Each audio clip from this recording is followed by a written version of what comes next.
María estaba muy enamorada y muy dispuesta a escapar de casa y por consecuencia manchar la honra de su familia y jamás regresar a su pueblo. La noche que pactó con su novio escapar de casa era particularmente oscura. La luna no se veía por ningún lado. Eso dificultaba un poco las cosas, ya que había olvidado llevar una lámpara. Las calles no tenían pavimentación ni alumbrado, y recorrerlas a tan altas horas de la noche era algo increíblemente arriesgado, ya que en los últimos meses habían desaparecido 3 muchachas. Se les dio por desaparecidas pues jamás se encontraron los cuerpos. María llevaba un par de blusas en un morral de tela, documentos personales doblados y arrugados y la bendición de Dios. La casa de su novio estaba a bastantes metros hacia arriba del cerro. En el horizonte había un poco de claridad y en el cielo miles de estrellas, pero fuera de eso solo había oscuridad frente y tras de ella. Iba tranquila, con paso lento pero constante. Antes de llegar a donde terminaban las casas de sus tías, sintió que algo se movía frente a ella. Se detuvo. Al principio pensó que era una culebra. El sonido se repitió. Era algo más pesado, como una persona. Entrecerró los ojos instintivamente para intentar observar algo en la oscuridad, pero sus intentos fueron en vano. Era imposible ver algo en ese mar de tinieblas. Adelante de ella, alguien se aclaró la garganta. María inmediatamente pensó en la persona que se había llevado a las muchachas. Entonces, un escalofrío que se formó en su cuello descendió por su espalda y hasta sus pies, haciéndole temblar las piernas. En un segundo, imaginó que todo podría terminar esa misma noche. Abrió la boca y solo le salió un débil «buenas noches», pero nadie respondió. Nuevamente María dijo «buenas noches», esta vez fuerte y claro, pero tampoco obtuvo respuesta. Ni siquiera vio que se moviera la persona. Llena de miedo y confundida, dio un paso en diagonal hacia el frente y a la derecha, para esquivar a quien estaba ante ella. Al hacerlo, chocó contra un cuerpo. Descubrió entonces que no era solo una persona lo que tenía enfrente. Había más.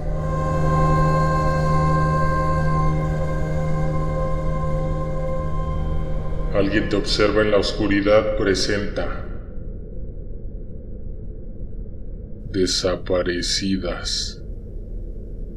María se sobresaltó y quiso gritar, pero recordó que estaba huyendo de casa. No pensaba echarse para atrás. Según lo que habían pactado, Emilio la estaba esperando en su casa. Todos en el pueblo estaban alertados por las muchachas desaparecidas, y si María gritaba, los vecinos saldrían de sus casas, y lo que menos quería era que la descubrieran huyendo. Le darían azotes y la encerrarían por un largo tiempo, ya que nadie aprobaba que fuera novia de Emilio, pues él era un hombre mucho mayor que ella. María tocó involuntariamente con su brazo el brazo de una de las otras personas que estaban frente a ella. Su piel estaba helada. Su cuerpo no desprendía el calor de la vida humana. Además, seguían sin moverse ni un poco. Era como si alguien hubiera colocado los cadáveres de pie en medio de la nada. De pronto, el aire sopló entre las ramas de la arboleda que se extendía a ambos lados del camino. Luego, desde el cerro, se deslizó una corriente que hizo estremecer el árbol que tenía sobre ella. Entonces una enorme rama crujió y los cuerpos que estaban frente a ella se tambalearon y comenzaron a balancearse. Fue en ese momento cuando María notó que los cadáveres estaban colgados de un árbol, suspendidos a unos cuantos centímetros de la tierra. Se mecían pesadamente y las cuerdas tronaban y hacían un ruido tenebroso. Parecía que en cualquier momento la rama cedería y se rompería. Se tapó la boca para evitar que se le escapara un alarido de terror. Rodeó los cuerpos y se echó a correr cuesta arriba. Un par de metros adelante, se tropezó con una piedra y cayó al suelo. Intentó levantarse inmediatamente, pero sus movimientos eran torpes, ya que estaba totalmente horrorizada con lo que se había encontrado en la oscuridad. Entonces, de entre los cuerpos colgados, se escuchó una ligera carcajada. Después de estar mucho tiempo en la oscuridad, comienzas a ver algo, y María pudo distinguir que eran 3 los cuerpos que estaban colgados, y también vio que los 3 miraban hacia donde se encontraba ella. Sus ojos muertos, pero sus miradas perdidas casi se cruzaban con la de María. Cuando pudo reincorporarse, ya no corrió, pero sí apresuró el paso. Las 2 calles que faltaban hasta llegar a casa de Emilio le parecieron infinitas. Además de las miradas, sentía que alguien la seguía caminando de cerca, pero no se atrevía a voltear. La casa de su novio estaba al final del camino, frente al cementerio. Después, no había nada. Él le había prometido que la estaría esperando afuera, pero no vio a nadie. Se asomó por la ventana y vio que el interior estaba alumbrado con un par de velas. Le dio la vuelta a la casa y encontró la puerta entreabierta. Entonces se metió. No parecía que hubiera alguien en el interior. No se escuchaba ningún ruido. A pesar de que conocía bien la pequeña casa por dentro, no sabía a dónde dirigirse para esperar a que apareciera Emilio. Entonces se sentó en un pequeño banco de madera que crujió cuando ella dejó caer su peso en él, y esperó pacientemente a que algo sucediera. Unos minutos después, un ruido proveniente de las habitaciones del fondo rompió la tranquilidad del lugar.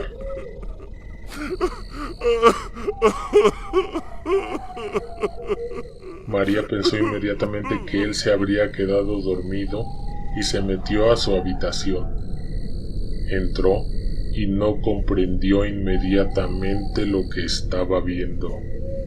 Emilio estaba en una estera, encima de una mujer. Las manos de él estaban alrededor del cuello de ella, apretando fuertemente. Al momento, él no había notado la presencia de María, quien estaba totalmente desconcertada y aterrorizada.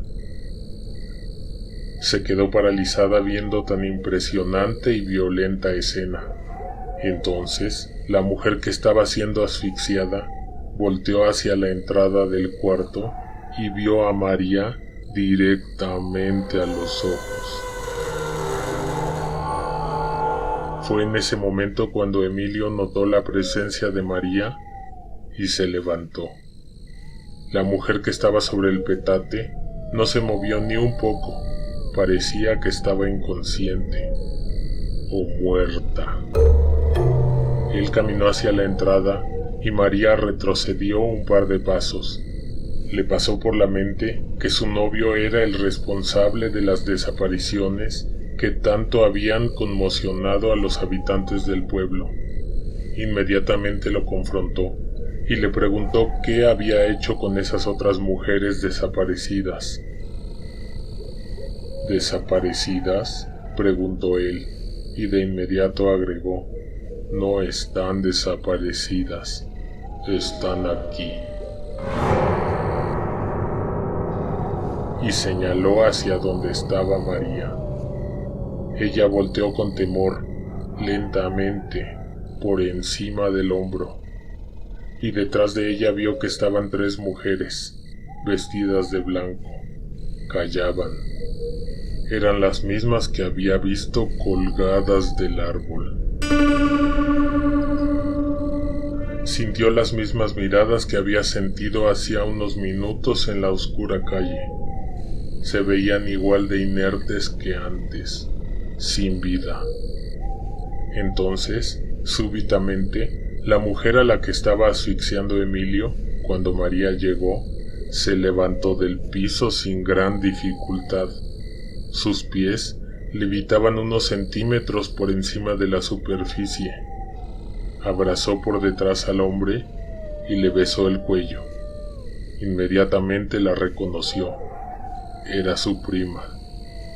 María Trinidad estaba horrorizada. Pensó que las mujeres que estaban tras de ella le impedirían el paso. Sin embargo, no se movieron. Solo la siguieron con la mirada. María las rodeó y salió corriendo de la casa. Aún era de noche, pero la luna ya se encontraba sobre el cielo, iluminando el plateado camino de regreso.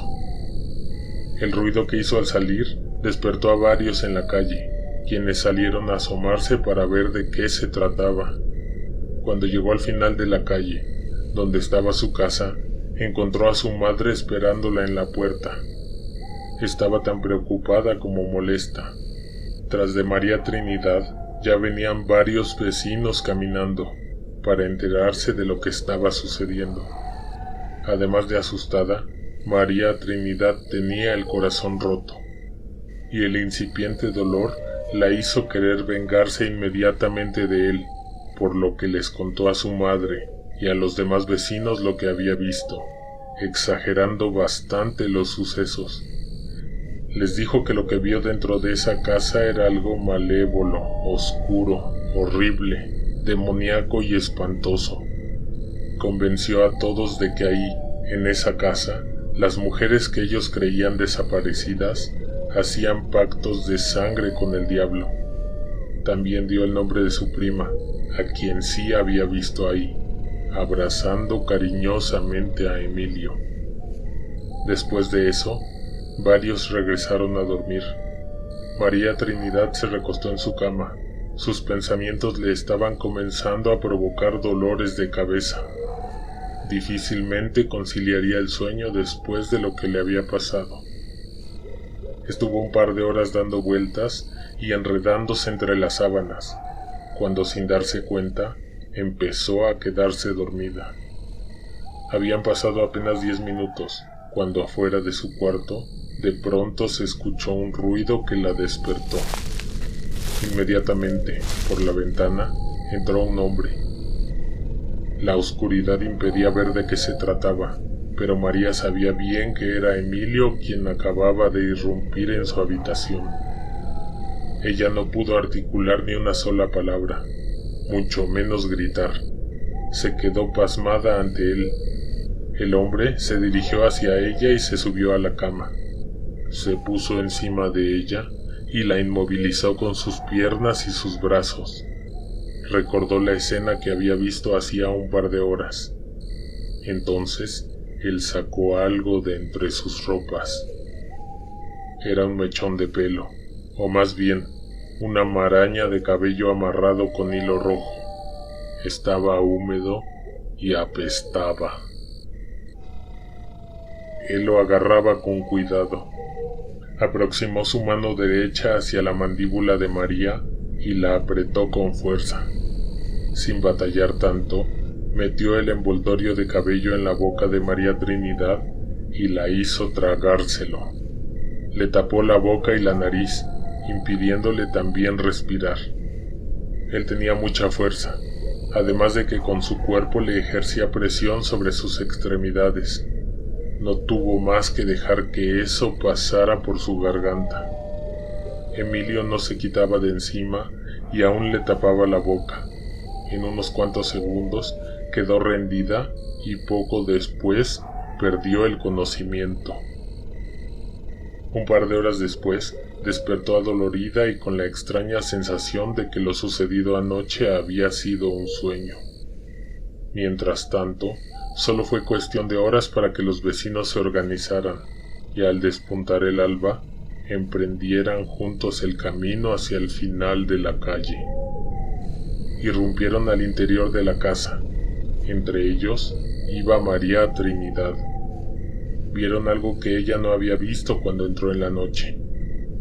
Las paredes estaban cubiertas con extrañas inscripciones. Había muchas velas sobre el piso. Rodeaban círculos con ceniza, con cabello humano. Y en el centro había piedras amontonadas en una extraña formación piramidal. La luz de la mañana aún no iluminaba el interior de la casa, y hasta que los ojos de los vecinos se acostumbraron a la penumbra, pudieron notar que las muchachas que habían desaparecido meses antes estaban recargadas en una de las paredes del fondo.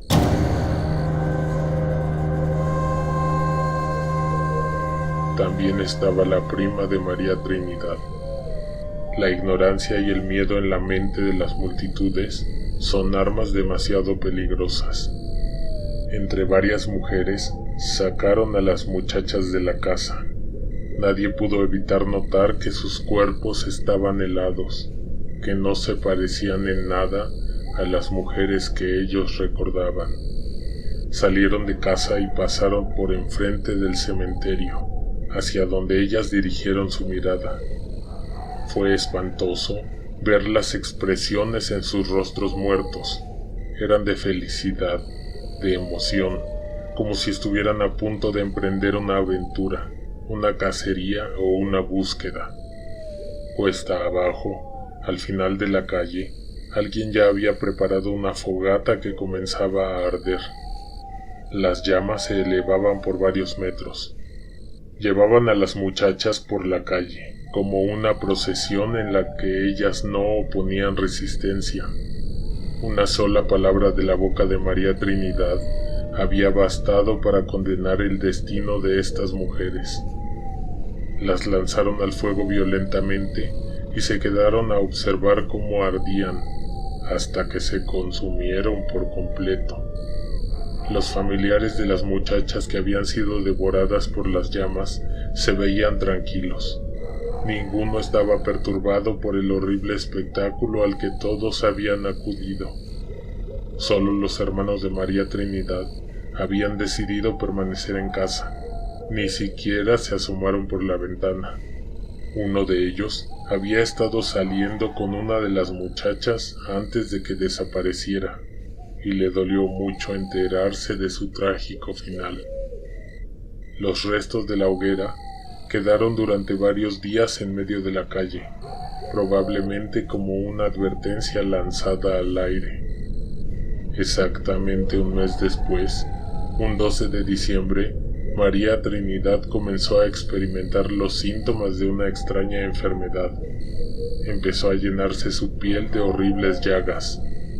A lo largo de una semana, su cuerpo fue decayendo y su apetito desapareció. Su mente se sumergió en un mar de tinieblas. Su cordura iba y venía. 7 días después, María Trinidad murió.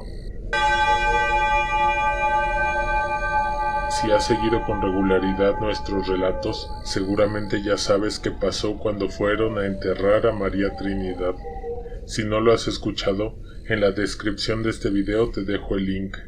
Te recomiendo que te reúnas con tus amigos, tus primos o familiares, prendan un par de velas y escuchen las listas de reproducción que hemos creado por cada temporada. Suscríbete y activa las notificaciones para que no te pierdas ningún estreno. Alguien te observa en